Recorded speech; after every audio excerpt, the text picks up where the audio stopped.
we'll get there in due time. First, I have to talk about my old pals over at Barstool Sports because I think if you're a Barstool fan, that's got to be. I haven't seen any negativity. I'm sure there's people on the internet that are being assholes about it, but that has to be like one of the greater days in Barstool history when Dave announces he's back. He's just back all of a sudden. Right, because you sent it to me, and I wasn't sure how I was supposed to react to it, but I was like, "I think this is great." Yeah, I think well, there's some weirdness attached to it that is my main focus that I want to get to. But let's just play a little of the announcement quickly here. This popped up out of nowhere. Did I miss something? Because I was on the Kirk Minahan show, a Barstool product, on Monday. Tuesday, this was announced. I heard nothing. There wasn't. You could probably scrutinize the audio and maybe say Kirk hinted at it or something, but there was no overt like, hey, big things coming tomorrow. Things might change tomorrow. Who knows? I didn't hear a peep about this. And then all of a sudden, I see this video pop up on my timeline.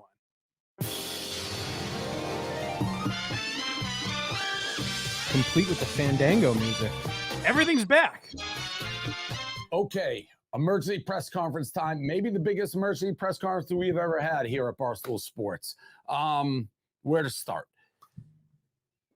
Penn Entertainment and Barstool Sports have gone our separate ways. As of this moment, while you were watching this video, I have purchased back Barstool Sports from Penn. So that is right. Okay, so right now when I'm watching it, I'm like, what's the punchline? Like, what am I missing? This is obviously a sketch. He uses the Fandango music.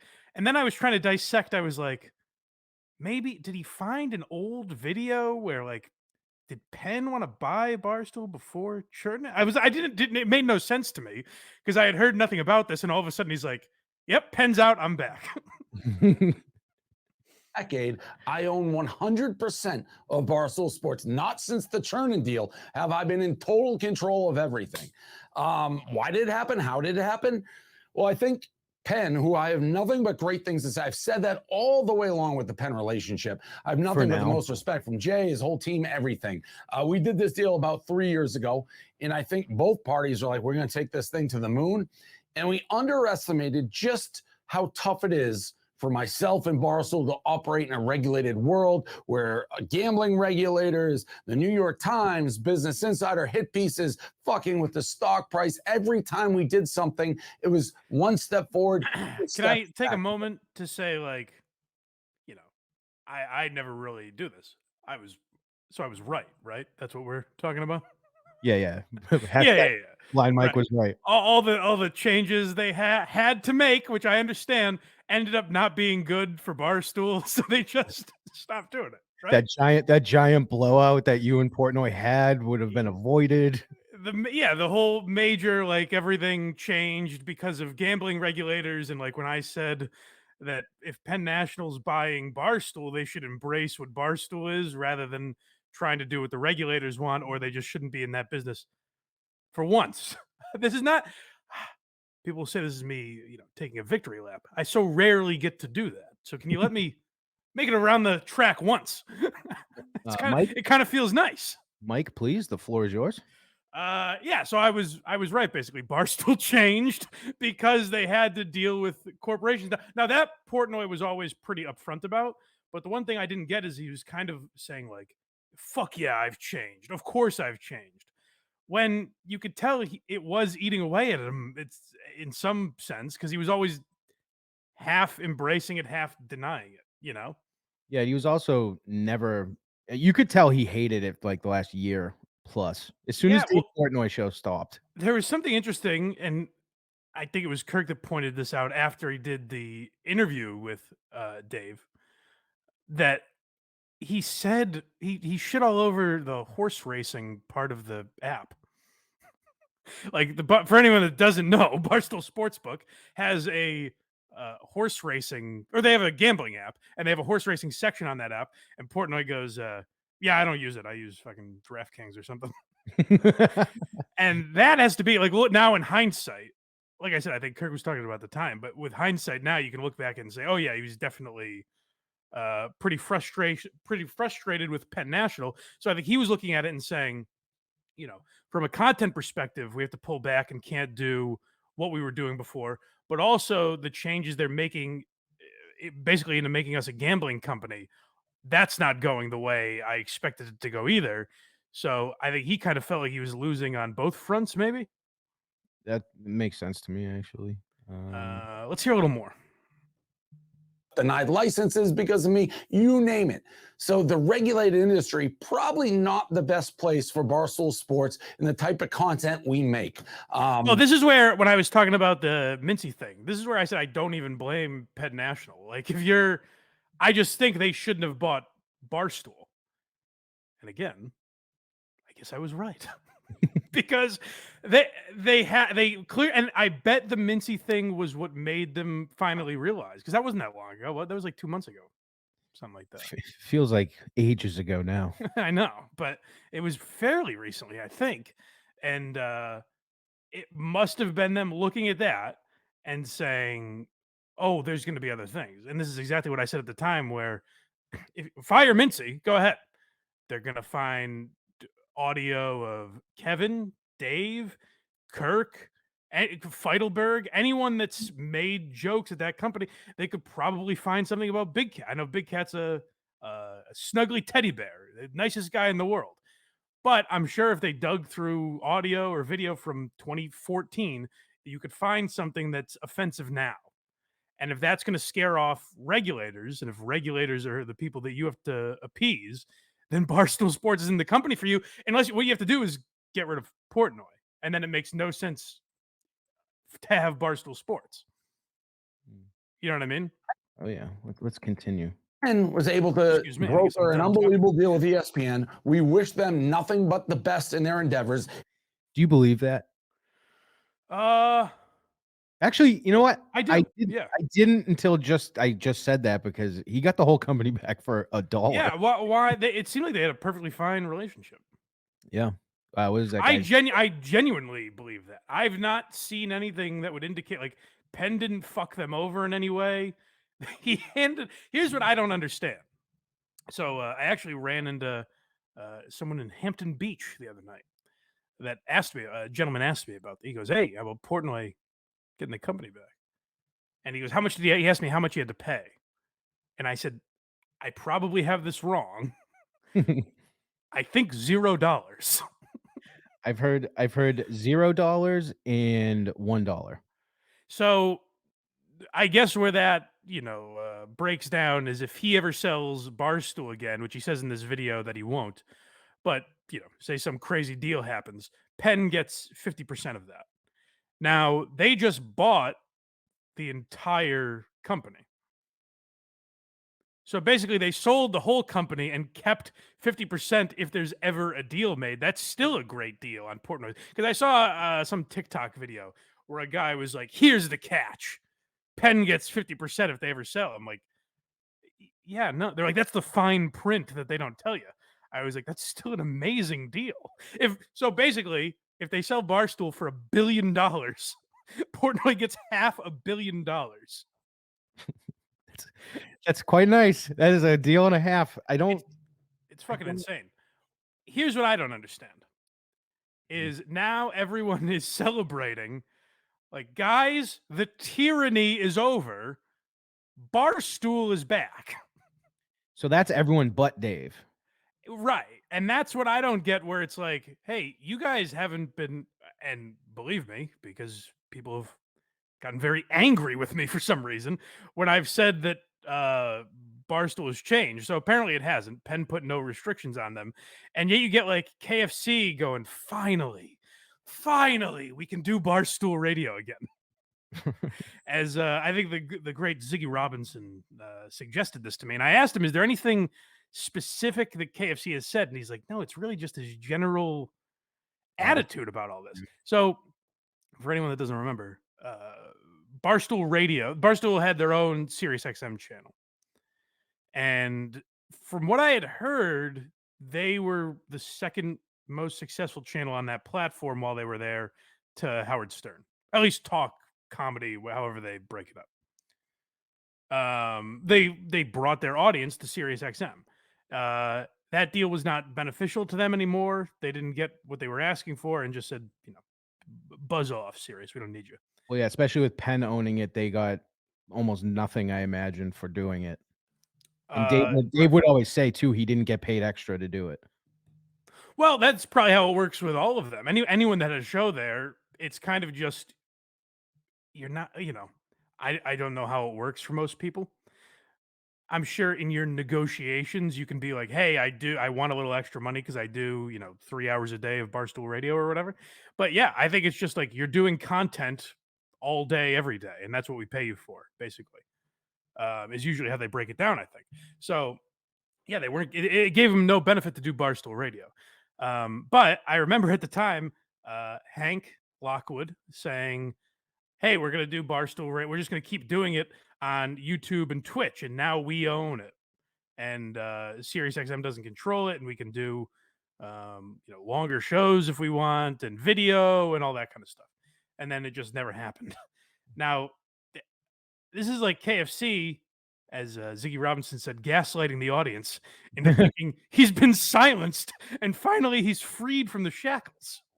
Yeah, because now they're just doing what he could have done the whole time. And They just could have been go doing out this for 3 years. Yeah, I don't get it. I don't get it either. Unless, he took your ideas for Barstool Comedy, then he's correct, right? Is that the Well, I'll talk about that in a second. You want to continue this? Oh, let me hear. No, I want to play the KFC video now. All right. The one where he's boasting about Barstool Radio. Yeah, finally, these jerks at Penn National have been silencing this man for so long. Finally, Barstool Radio's back. Let me tell you something. I started KFC Radio like 15 years ago. That's my baby. Keep in mind, he's walking through his brand new $1 million home. Also, keep in mind, like, nothing happened. It's like, 15 years ago, I was a boy with 2 very bad knees out of Dayton, Ohio.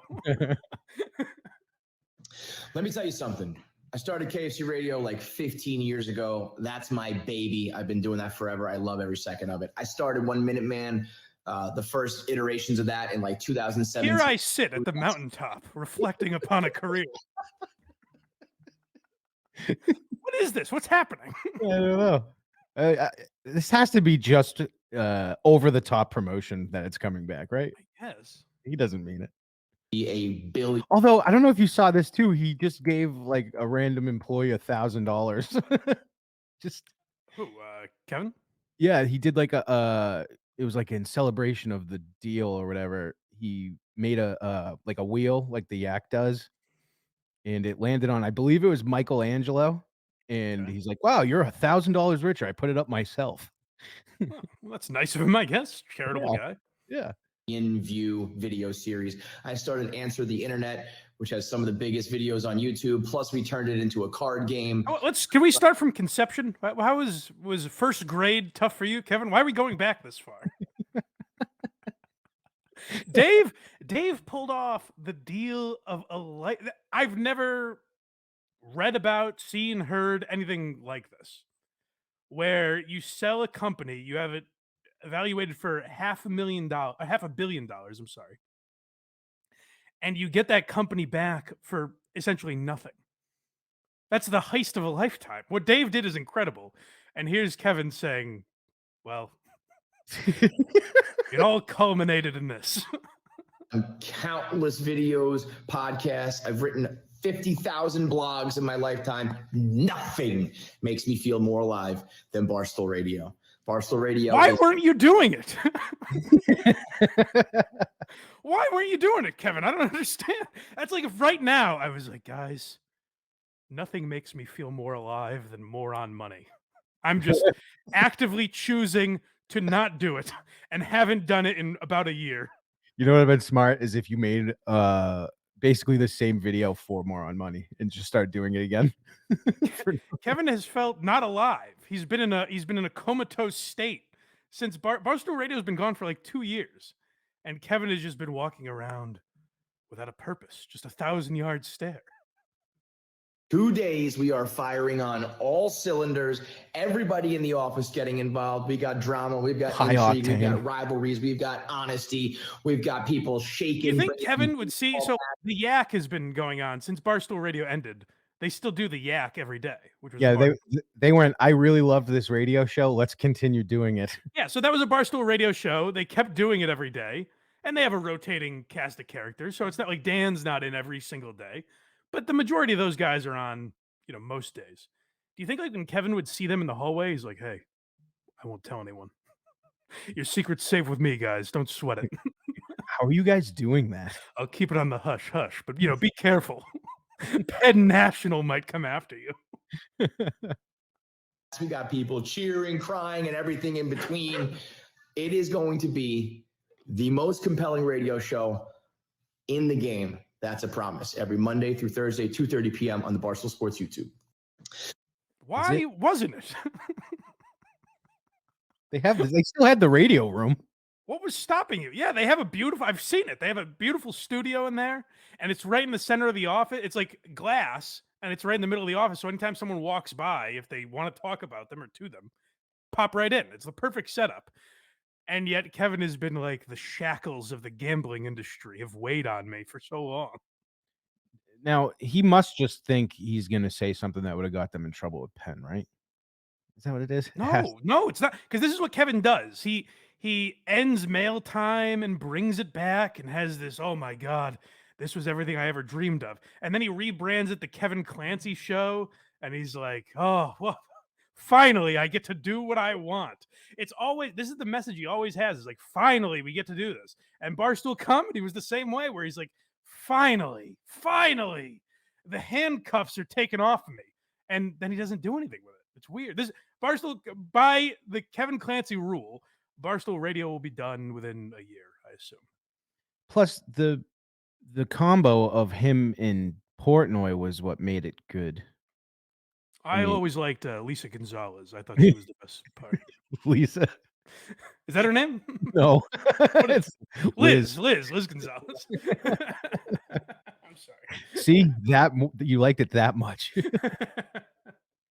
Yeah, so I don't know. But that's what frustrates me. So like the idea I had for like Barstool Comedy was basically making Barstool, that section of Barstool, into like what Comedy Central was. And you can use the relationships you have with a lot of these comedians to do what a lot of YouTube channels like All Things Comedy and Guess Digital starting to do it, and individuals are doing it on their own. Like Joe List is releasing another special this week.